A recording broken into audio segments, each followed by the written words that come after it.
Quero te convidar a abrir sua Bíblia comigo, livro de Mateus, capítulo 5. Leremos dos versos 13 até o verso 16. Mateus, capítulo 5. Leremos dos versos 13 a 16. Diz assim a palavra do Senhor: Vós sois o sal da terra. Ora, se o sal vier a ser insípido, como lhe restaurar o sabor? Para nada mais presta, senão para lançado fora, ser pisado pelos homens. Vós sois a luz do mundo. Não se pode esconder a cidade edificada sobre um monte, nem se acende uma candeia para colocá-la debaixo do alqueire, mas no velador, e alumia a todos que se encontram na casa. Assim brilhe também a vossa luz diante dos homens, para que vejam as vossas boas obras e glorifiquem a vosso Pai que está nos céus. Queridos, já vimos ao longo das últimas semanas o caráter do cristão. Mateus capítulo 5 até o verso 12, do verso 1 até o verso 12, Cristo aborda sobre as características do cristão, sobre características que o cristão deve ter. Ele deve ser humilde de espírito. Ele deve chorar de arrependimento pelos seus pecados e chorar pelos pecados das pessoas ao seu redor. Ele deve ser alguém manso, alguém dominado por Deus, alguém que não tem uma visão de si mesmo como alguém que merece algo. Ele deve ser alguém que tem fome e sede de justiça, alguém que tem fome e sede pela justiça de Deus e não por justiça própria. Ele deve ser alguém misericordioso, alguém que, tendo recebido da misericórdia de Deus, uma vez que ele é miserável perante o Senhor, ele reconhece que ele não tem nada, ele não pode nada e não é nada, então ele olha para a miséria do seu próximo e ele tem compaixão, ele se compadece. Ele é alguém que é limpo de coração, ele foi purificado, ele foi perdoado pelo Senhor, ele recebe um novo coração. Ele deve ser um pacificador, alguém que leva a paz, alguém que prega a Cristo, que é a nossa paz. Ele deve ser alguém que é perseguido por causa da justiça. Ao praticar a justiça, ele é perseguido. Então, depois de abordar sobre cada uma dessas características, se houve alguma que você perdeu, você pode rever, ou você pode ver pela primeira vez, porque estão sendo gravados. E agora, a partir do verso 13 até o verso 16, Cristo fala para nós sobre como devemos manifestar essa nova natureza ao mundo. Uma vez que nós temos essa nova natureza, e nós não vivemos isolados, de fato nós não somos deste mundo, mas nós vivemos neste mundo, então nós somos chamados a manifestar este caráter, a obra que Deus tem feito em nós, ao mundo. 1 Pedro, capítulo 2, verso 9, Pedro diz: Vós sois raça eleita, sacerdócio real, nação santa, povo de propriedade exclusiva de Deus, a fim de proclamardes as virtudes daquele que vos chamou das trevas para a sua maravilhosa luz. Veja, Pedro diz: vocês são uma raça eleita, Deus separou vocês antes que houvesse mundo, vocês são um reino de sacerdotes, vocês são uma nação santa, um povo de propriedade exclusiva de Deus. Com qual propósito que Deus separou vocês? Com qual propósito que Deus tirou vocês das trevas para a sua maravilhosa luz? A fim de proclamardes essas virtudes que Ele tem manifesto a vocês, que Ele tem transformado vocês. Cristo então trata da função do cristão no mundo. Ele passa da questão interna do caráter do cristão para como o cristão deve agir no mundo. O pecado está cada vez mais se agravando no mundo. A corrupção cada vez mais se alastra. A desesperança domina. As guerras, fomes, medo, depressão, perseguição cada vez piores. Como que a igreja deve agir frente a isso? Como que nós, como cristãos, ao ver a corrupção, ao ver a maldade, o que somos chamados a fazer?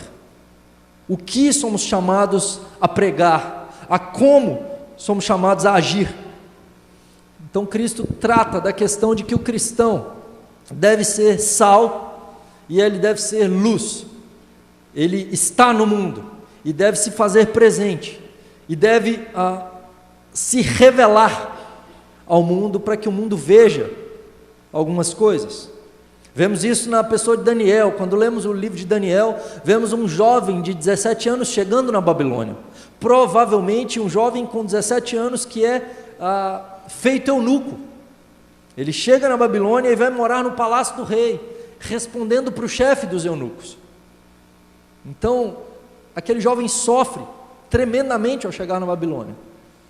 Ele perde sua família, ele perde praticamente tudo, mas vemos um jovem que, em meio à Babilônia, dentro do palácio do rei do mundo, do homem mais poderoso do mundo, do homem que tinha o maior exército, do homem que tinha a maior influência e que era o mais poderoso de todos, Daniel lá foi sal e Daniel lá foi luz.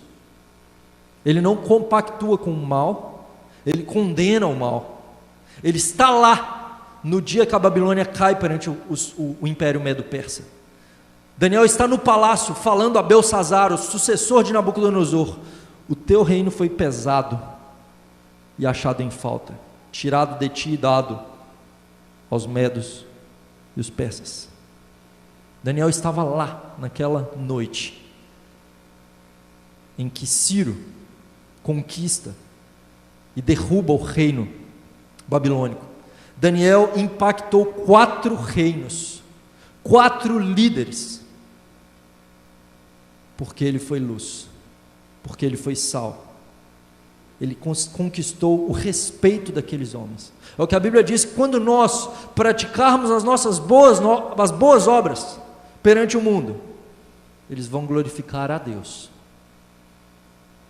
Nabucodonosor, ao olhar para Daniel, mesmo sendo perseguido, mesmo lançando-o à cova dos leões, aliás, Nabucodonosor lança os amigos de Daniel na fornalha de fogo, Dario lança Daniel na cova dos leões. Mesmo diante de tudo isso, esses homens, ao olharem para esses jovens na fornalha de fogo, Nabucodonosor vê Deus na vida deles. Eles testemunham do Deus Todo-Poderoso com suas ações. Daniel na cova dos leões, perante Dario, ele vê a obra de Deus na vida dele. Deus nos convoca a sermos sal e sermos luz nesse texto. O texto diz então: vós sois o sal da terra. Temos uma descrição aqui, tanto do cristão quanto do mundo onde ele está, tanto do homem regenerado quanto da humanidade não regenerada. O cristão, ao ser chamado de sal da terra, ele é convocado a ser sal em meio àqueles que não são sal, em meio àqueles que estão em um estado de putrefação. Cristo ressalta a podridão do mundo quando ele coloca essa primeira imagem para nós, quando ele ilustra, ele nos traz essa primeira ilustração. Vemos então que está subentendido a podridão, a poluição, a imundícia do mundo. Neste mundo nada é aprovável diante de Deus. Nada nesse mundo, nada que o mundo possa fazer, praticar, pode agradar a Deus. Nada que o homem caído faça pode agradar a Deus. Porque mesmo que faça coisas boas, mesmo que um homem caído faça algo que aparentemente é justo, é bom, a motivação daquilo é errada. Porque se qualquer coisa que eu faço, o propósito daquilo não é a glória de Deus, eu não estou fazendo da maneira correta. E Deus não se importa simplesmente com o que fazemos, mas qual a motivação, a maneira como fazemos. Não se trata apenas de obedecer à lei ou de cumprir uma lista de regras. Se trata do coração. E o homem caído que não tem seu coração voltado para Deus não pode agradar a Deus. É impossível que ele agrade a Deus. Então há pessoas que às vezes querem defender num conceito de graça comum, que é possível que não cristãos possam oferecer coisas que sejam agradáveis a Deus. Isso não é verdade. Não é verdade. Só é possível agradar a Deus por meio de seu Filho amado Jesus Cristo. Ele cumpriu toda a lei. E nós sendo justificados, declarados justos por meio de Cristo, nós então passamos a poder agradar a Deus, porque somos habilitados pelo Espírito Santo em nosso coração, dando-nos um novo coração, um novo caráter, regenerado, transformado. O mundo não pode agradar a Deus, e por isso o mundo apodrece, por isso o mundo caminha para a perdição, para a destruição, caminha para o mal. O mundo quer a sua própria glória, e Deus não divide glória com ninguém. Qualquer doutrina humana não pode transformar, não pode agradar a Deus. Qualquer pensamento que não seja voltado para a Escritura Sagrada não pode agradar a Deus. Somente quando prestamos a glória que é devida a Deus, somente quando, pelos méritos de Cristo Jesus, nos voltamos ao nosso Senhor, então nós podemos agradá-lo. Vemos Gênesis capítulo 6, quando Deus condena a humanidade à morte, por conta do pecado no mundo. Somente Noé e a sua família, 8 pessoas, são salvas, por meio da arca construída. Vemos posteriormente as cidades de Sodoma e Gomorra sendo destruídas. Vemos a cidade de Nínive, posteriormente, no livro de Naum, sendo destruída, poucas gerações depois da pregação de Jonas. O que poderia impedir a destruição dessas cidades? Somente a igreja poderia. Por que o mundo não é destruído? Por causa da igreja. Por que a humanidade inteira não é lançada no fogo, à destruição? Porque a igreja é um instrumento de Deus para preservar esse mundo, para que esse mundo não caia em completo caos. O mundo só não cai em completo caos porque a igreja é um instrumento de Deus, o povo de Deus é um instrumento de Deus para a preservação da humanidade. Essas cidades não seriam salvas por conta do marxismo, por conta do capitalismo. Essas cidades não poderiam ser salvas por conta do feminismo, não poderiam ser salvas por conta de algum movimento político. O mundo só não é destruído por causa de um justo, Jesus Cristo. Por causa do nosso Senhor Jesus Cristo. E aqueles que foram por Ele justificados são chamados a serem instrumentos do Senhor para restauração, para conservação, para fazer a diferença nesse mundo. Então o cristão primeiro é chamado a ser sal. Em primeiro lugar, então, ele é chamado a ser diferente desse mundo. O sal é diferente do material ao qual ele é aplicado. Sendo diferente, devemos fazer a diferença. Mesmo em pequenas quantidades, o sal faz uma profunda diferença na matéria salgada. E muitas vezes o sal sequer é percebido. Quando que a gente percebe o sal? Normalmente nós percebemos o sal quando falta. Quando não há sal, então nós nos lembramos e falamos: tem sal? Deixa eu colocar um pouquinho de sal aqui. Está sem sal. Quando comemos no hospital, a gente sente falta. A gente fala: poxa, está sem sal. Que falta faz? É algo muitas vezes ignorado por nós, a gente sequer leva em conta, mas faz uma profunda diferença.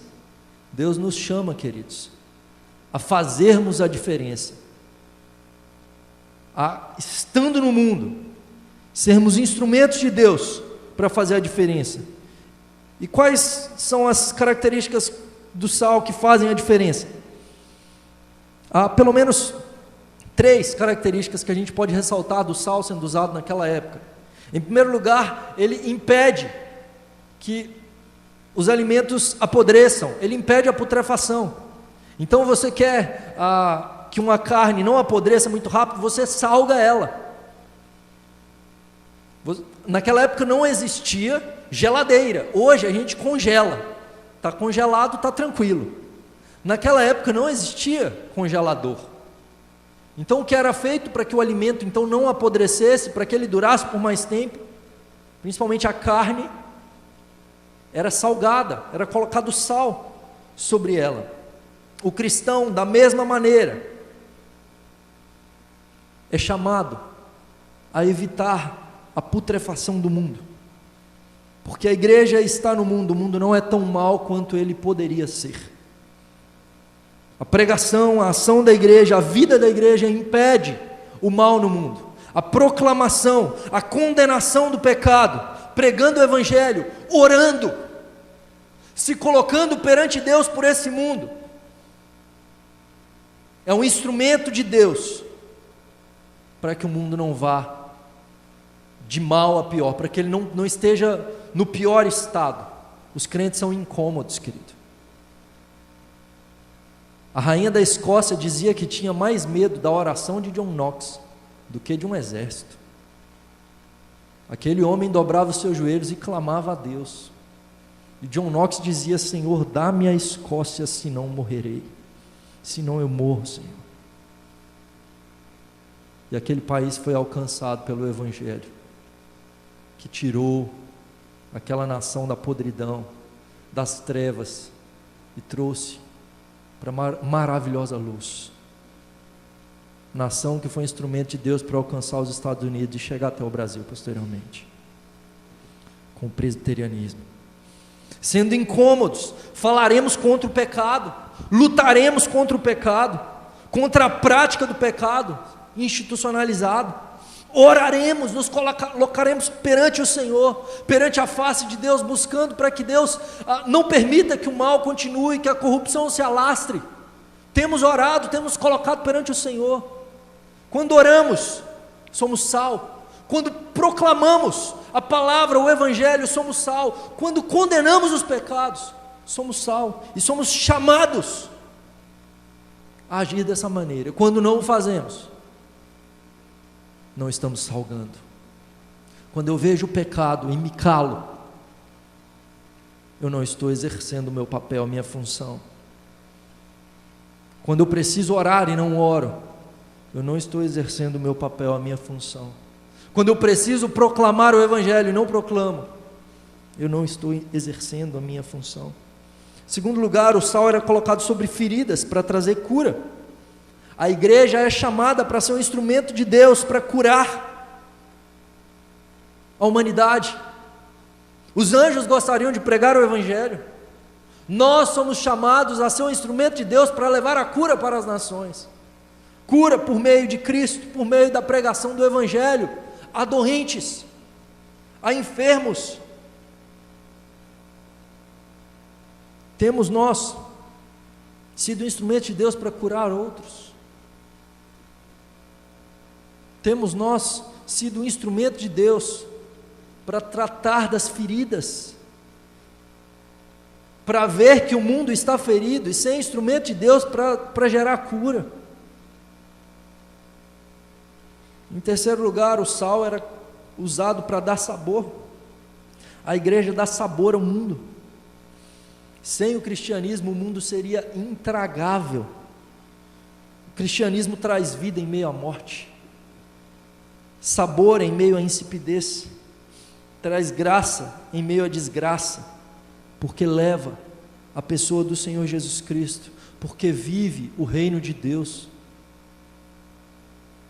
porque tem vida, vive essa vida, mesmo em meio à morte. E o que fazer com o sal que não preserva, que não cura, que não salga? Diz o texto bíblico, ele não serve para nada, ele é lançado fora.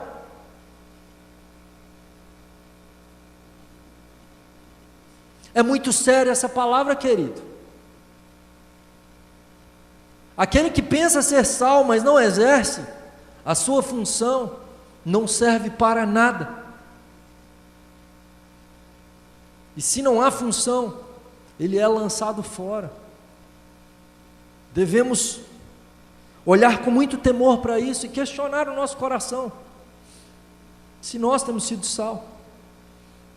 Em segundo lugar, Cristo utiliza uma outra figura, uma outra imagem. Ele diz que a igreja é a luz do mundo, vós sois a luz do mundo. E veja que ele utiliza o tempo presente, tanto para vós sois o sal da terra, quanto para vós sois a luz do mundo. Vós, igreja, não é qualquer um que é sal da terra, não é qualquer um que é luz do mundo, é somente o crente regenerado, somente aquele que tem Cristo em seu interior. Ele é, não é que ele será, não é que ele foi, ele está sendo.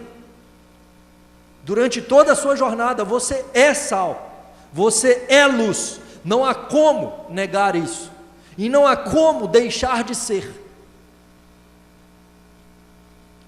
O que Cristo pega pesado é que, sendo, nós não podemos negligenciar o que somos. Nós não podemos negligenciar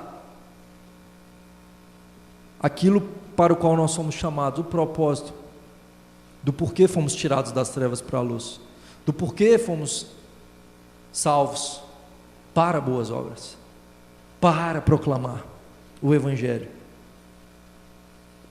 O cristão não vive para si mesmo.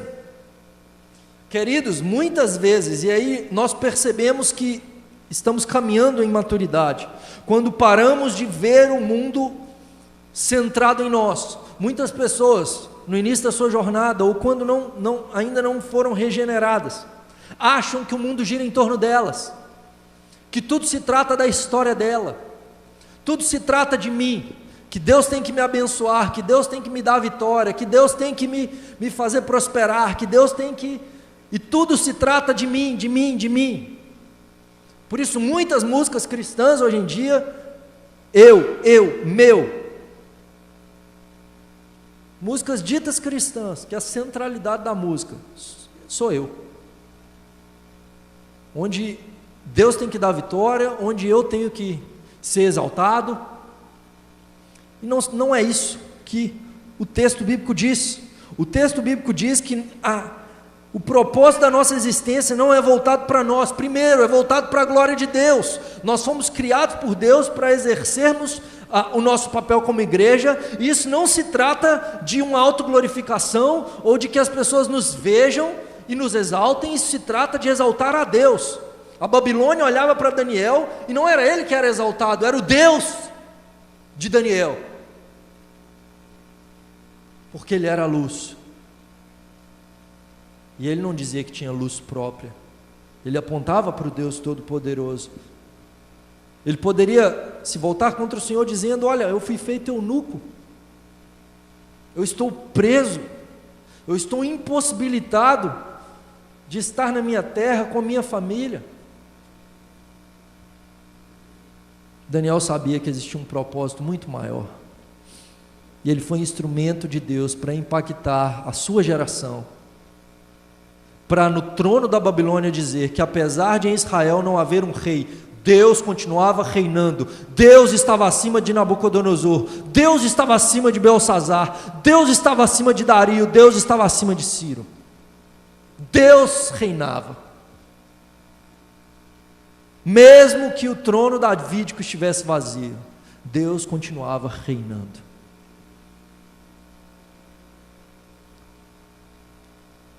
E nós glorificamos a Deus, e nós percebemos que não se trata da nossa história, se trata da glória de Deus, se trata da história que Deus está escrevendo, e nós não somos o centro dela é o Senhor Jesus Cristo, diante do qual todo joelho há de se dobrar e toda língua há de confessar. Tudo o glorifica, tudo o exalta, tudo se trata da glória dele. E nós devemos, na nossa história, na nossa vida, na nossa existência que é breve, momentânea, voltarmos para Ele, o nosso coração. Caso contrário, veremos uma vida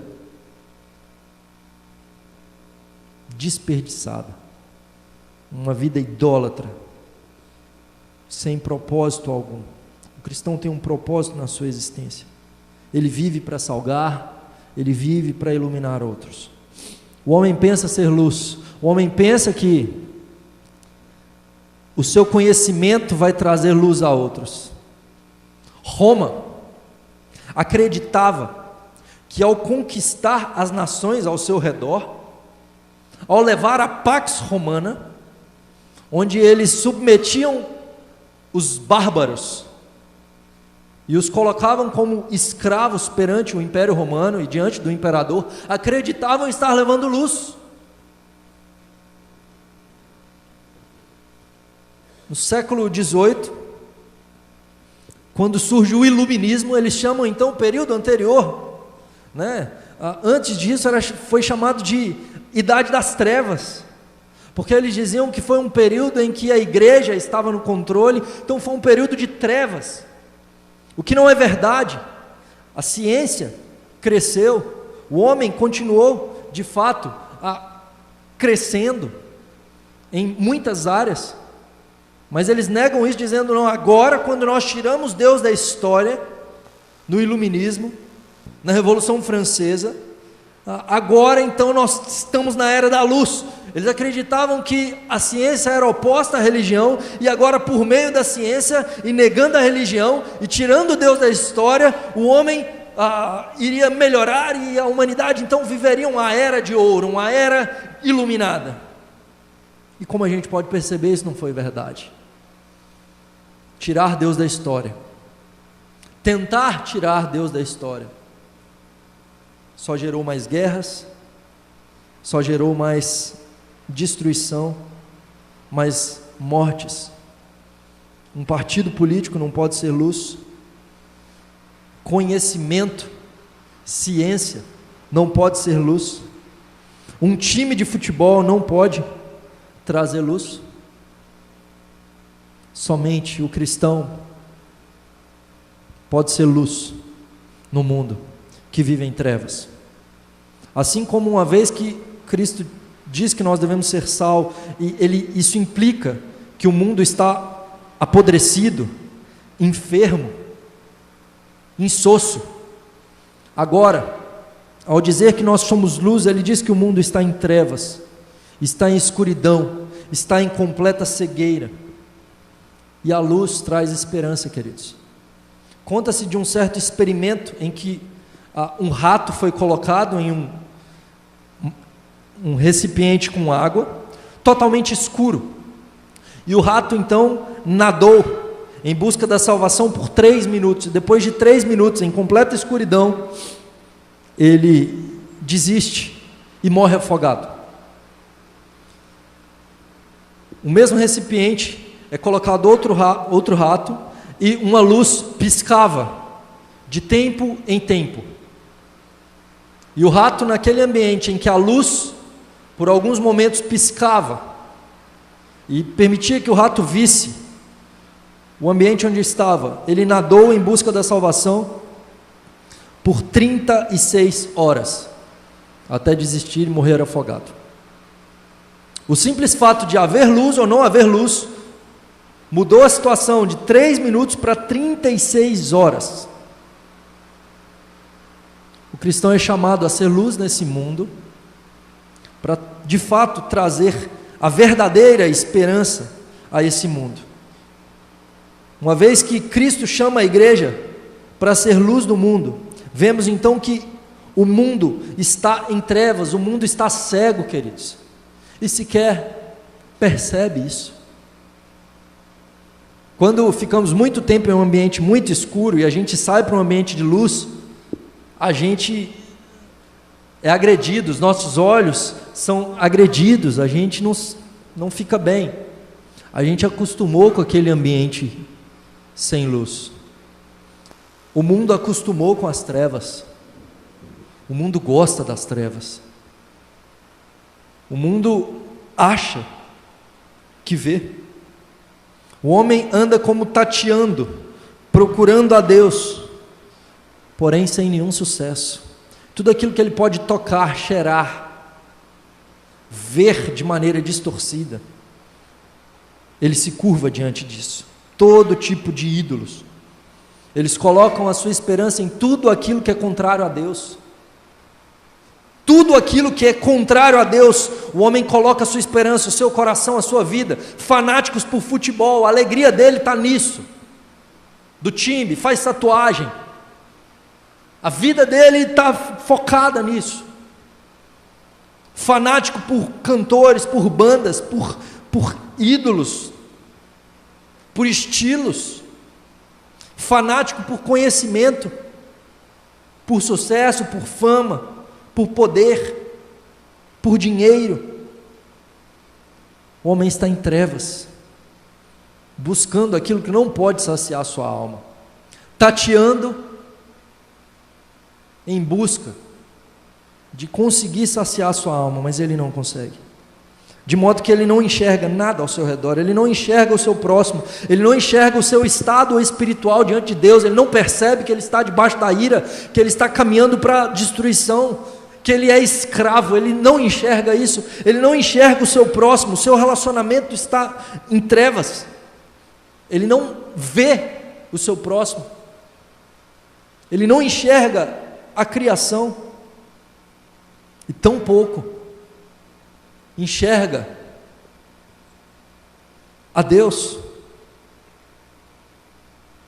Nós somos chamados a ser luz, queridos, porque Deus é luz. 1 João capítulo 1, verso 5, o apóstolo diz para nós: Deus é luz e nele não há treva nenhuma, não há treva alguma em Deus. Porque Deus é luz, nós podemos manifestar essa luz aos homens, porque nós temos a Deus como nosso Pai, e nós apontamos para Ele, e nós levamos a Deus aos homens. Tiago 1,17, Tiago chama de Pai das luzes, Ele é o Pai das luzes. João 8,12, que lemos no início do culto, Jesus diz: eu sou a luz do mundo, quem me segue não andará em trevas, pelo contrário, terá a luz da vida. Quem me tem terá a luz da vida, por onde for, manifestará a luz. Assim como Cristo diz àquela mulher: aquele que beber da água que eu lhe der, a mulher samaritana, ele não somente nunca mais terá sede, como do seu interior fluirão rios de águas vivas.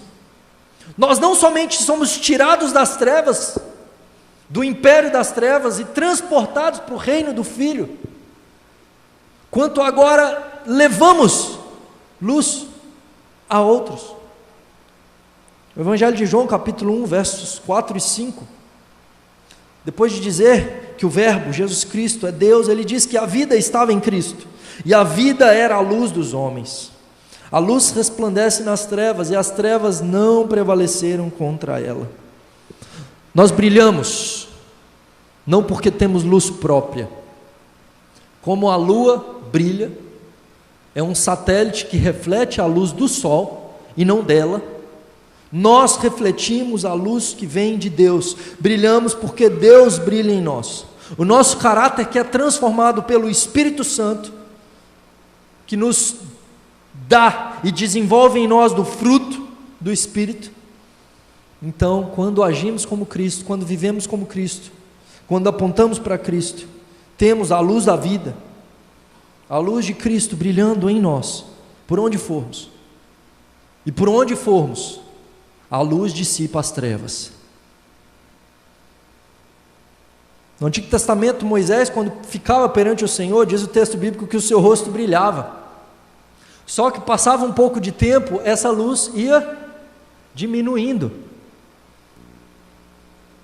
A luz não era de Moisés, o rosto dele brilhava, mas não brilhava por causa dele. O rosto de Moisés brilhava porque ele estava perante Deus. Então as pessoas olhavam para Moisés e o viam brilhando e diziam: ele estava perante a face do Senhor. Ia diminuindo à medida que o tempo ia passando, e ele não estava mais perante a face do Senhor. Nós temos luz, querido, não por causa de nós, brilhamos por conta do nosso relacionamento com o nosso Pai, com o nosso Senhor. Além disso, porque Deus, o Deus triuno, é luz, nós somos luz, também porque a palavra de Deus é luz, nós somos luz. Quando os homens vêm, eles vêm como tateando, eles não enxergam verdadeiramente, eles veem apenas as situações ao seu redor, contudo por prismas errados. Há pessoas que defendem que a Bíblia deve ser lida pelo prisma dos óculos das ciências sociais. Isso é uma heresia, isso é algo diabólico. Dizer que devemos ler a Bíblia sobre ótica de qualquer ciência, de qualquer leitura de mundo, seja capitalista, seja marxista, seja o que for, a Bíblia deve ser o prisma pelo qual nós lemos o mundo. A Bíblia deve ser o prisma pelo qual nós lemos as ciências sociais, as ciências políticas. A Bíblia que é luz para o mundo, a palavra de Deus. O cristão é luz quando leva a palavra de Deus. Quando lemos o Salmo 119, queridos, temos um acróstico ali em 176 versos, de 8 em 8 versos. O Salmo 119 começa com a letra do alfabeto hebraico. Ele começa então os 8 primeiros versos com a primeira letra do alfabeto hebraico, Aleph. Os 8 próximos, Bet. Os 8 próximos, Gimel, Dalet, até chegar no Tav, a 22ª letra do alfabeto hebraico. Tudo dizendo do amor do salmista pela palavra de Deus. Dizendo, ele diz no Salmo 119, verso 105, lâmpada para os meus caminhos é a tua palavra.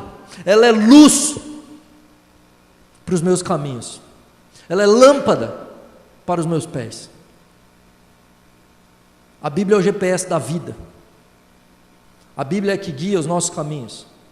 E nós levamos luz ao mundo quando apontamos para a palavra de Deus, que guia, que direciona, que mostra o caminho para onde devemos ir. A luz, quais características então a luz tem? Em primeiro lugar, a luz dissipa as trevas, ela desmascara aquilo que é mal e ela mostra aquilo que é bom. Então, sendo luz do mundo, o cristão é uma voz contra o pecado, e quando ele ilumina, ele mostra as imperfeições, ele mostra tudo aquilo que está sujo. Quando está tudo apagado, ninguém vê as imperfeições, ninguém vê a sujeira. Quando a luz chega, as imperfeições, os pecados são expostos. Por isso o cristão incomoda, por isso a igreja é incômoda, por isso cristãos eram perseguidos. Os profetas não eram mortos por nada além de porque condenavam o pecado, mostravam o pecado. A pregação do Evangelho é exatamente isso: arrependei-vos, pois é chegado o reino de Deus. É necessário arrependimento, porque estamos em pecado. E se não reconhecemos a nossa miséria espiritual, a nossa situação perante o Senhor, se os nossos olhos espirituais não forem abertos, se o nosso coração não for transformado para que vejamos isso, nada mudará. É difícil ser cristão em muitos lugares, justamente porque o cristão ele não aceita tudo. No primeiro século, a igreja era perseguida, não porque ela adorava Cristo, mas porque ela não adorava os outros deuses. Os cristãos eram chamados de ateus, porque eles rejeitavam os deuses do império, porque eles não se curvavam perante o imperador, porque eles não adoravam o imperador. O problema não era adorar Jesus, o problema era rejeitar o pecado. Hoje, quando pregamos contra o aborto, hoje quando pregamos contra a prática homossexual, hoje quando pregamos contra todo tipo de pecado, adultério, contra mentira, contra qualquer coisa que é contrário à natureza santa de Deus, nós seremos perseguidos quando desejarmos viver piedosamente. Reverendo Hernandes foi perseguido não porque estava simplesmente falando do amor de Deus, ele foi perseguido justamente por pregar contra pecados, com relação ao cada dia família. Devemos chamar pecadores ao arrependimento, somos luz quando chamamos pecadores ao arrependimento. 1 Pedro capítulo 2, verso 12, diz o texto que mantendo exemplar o vosso procedimento no meio dos gentios, para que naquilo que falam contra vós outros como malfeitores, observando-vos em vossas boas obras, glorifiquem a Deus no dia da visitação. E nesse texto Jesus diz para que vejam as vossas boas obras e glorifiquem a vosso Pai que está nos céus. Nós não apenas chamamos pecadores ao arrependimento, o nosso modo de vida tem que ser exemplar, de modo que as pessoas olhem para nós e vejam aquilo que é bom. Muitas pessoas sequer ouvirão a mensagem do Evangelho, mas elas verão a pregação que é a nossa vida. Muitos talvez não ouvirão pregações, a pregação que muitos verão será a sua vida, que muitos parentes seus verão. É a sua vida, é o seu procedimento, é como você age. Sua vida é uma pregação, querido? Saiba que é, mas é uma boa pregação? Ou é uma pregação herege?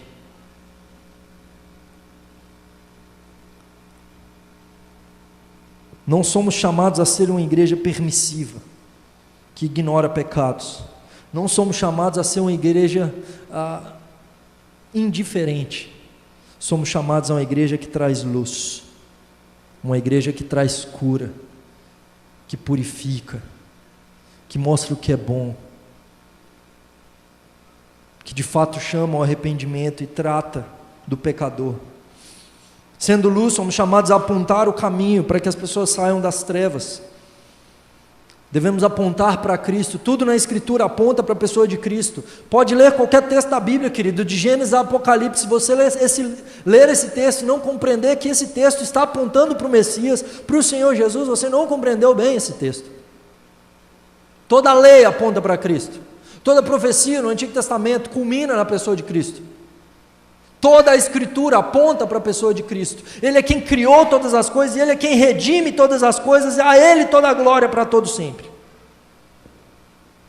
Nós, sendo luz, devemos apontar para a pessoa de Cristo. O mundo está em trevas, perdido. Ele só pode ser salvo por meio de Jesus. Depois da adoração a Deus, a obra primaz da igreja é a pregação do Evangelho. A ação social é algo muito importante, mas não é nada perto da proclamação do Evangelho, porque um trata algo que é passageiro, outro trata algo que é eterno. Tamanha a distância. Portanto, sim, cremos, como reformados, na primazia da pregação, da proclamação. A nossa luz deve brilhar diante dos homens, para que vejam as nossas boas obras e glorifiquem a vosso Pai. Cristo espera isso de nós, é isso que Ele diz: assim brilha a vossa luz. Cristo nos dá essa ordem e espera isso de nós. Segundo lugar, Ele utiliza que nós não podemos nos esconder, nem como sal deixando de salgar, sendo insípidos, assim como a luz ela não pode ser colocada debaixo da mesa. Ela deve iluminar a casa, ela tem que trazer luz. Como cristãos nós não podemos nos esconder, e por fim nós não podemos ser inúteis. Uma luz que é colocada em um lugar escondido não serve para nada. Um sal que não salga não serve para nada. É disso que se trata, Apocalipse capítulo 3, dos versos 14 a 20, quando o Senhor Jesus se dirige à igreja de Laodiceia. O que se trata ali é da funcionalidade da igreja. A igreja de Laodiceia, apesar de ter um culto muito bonito, apesar de ser uma igreja rica, apesar de ter toda a pompa, de aparentemente ser a melhor igreja ali da Ásia Menor entre as 7, de ser a mais próspera, talvez a mais cheia, com mais pessoas, com maior pompa, a Bíblia diz que essa igreja gerava ânsia no Senhor Jesus Cristo. Ela era insossa, era uma igreja sem Cristo, em si mesmada. De modo que no verso 20, Cristo diz: eis que estou à porta e bato. Ele não está dizendo a porta do seu coração, num sentido evangelístico, ele está dizendo para a igreja: eu estou do lado de fora. Cristo não estava ali, aquele culto não era para Cristo. Quando eu não sou sal, quando eu não sou luz, quando o propósito da minha vida não é glorificar a Deus, em cada passo que eu der, vivendo o Evangelho, vivendo aquilo que Cristo operou em mim, a minha vida, a minha adoração é insípida, é algo que gera ânsia de vômito, é pesado. O sal não resta para nada a não ser lançado fora. A luz não serve para nada se ela não ilumina. Temos preservado, querido, o ambiente onde estamos. Temos curado, sido instrumentos de cura. Temos levado sabor ao ambiente onde estamos vivendo. Temos, por meio da palavra de Deus, dissipado as trevas ao nosso redor e na vida das pessoas. Temos apontado para Cristo, temos vivido sendo imitadores de Cristo e sendo exemplo para as pessoas ao nosso redor. Que Deus nos ajude, que de fato sejamos sal e luz, porque não é uma opção, é uma ordem. E na verdade, se cremos, se Cristo é o nosso Senhor e Salvador, já somos sal e já somos luz. Devemos exercer o nosso papel, glorificando ao Senhor, parando de olhar para nós mesmos, visando glorificar a Deus e servir o nosso próximo com aquilo que Deus nos tem dado, e Ele tem nos dado muita coisa. Que Deus nos ajude.